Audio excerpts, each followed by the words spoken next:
महावितरण शाखेने त्वरित थकीत कर न भरल्यास यड्राव ग्रामपंचायतीकडून सील करण्याचा इशारा.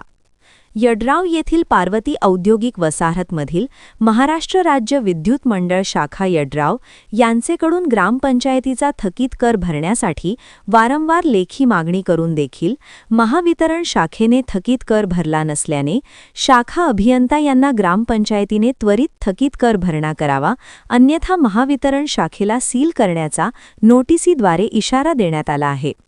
महावितरण शाखेचा 10,21,807 रुपये इतका थकीत कर आहे. तो भरण्यासाठी ग्रामपंचायत वारंवार महावितरण शाखा अभियंता यांना लेखी पत्राद्वारे मागणी केली होती, परंतु महावितरण शाखेने याकडे दुर्लक्ष केले. मार्च अखेर असल्याने गावातील 20 ग्राहकांचे वीज बिल थकीत असल्यास लगेच त्या ग्राहकांचा विद्युत पुरवठा बंद करता. पण हा तर गावचा कर आहे, मग आम्ही आपणाकडे वारंवार लेखी मागणी करूनही अद्याप थकीत कर भरत नसल्याने आम्ही आपणावर कोणती कारवाई करावी, असा संतप्त सवाल शाखा अभियंता संदीप थोरात यांना सरपंच कुणालसिंह नाईक निंबाळकर यांनी केला.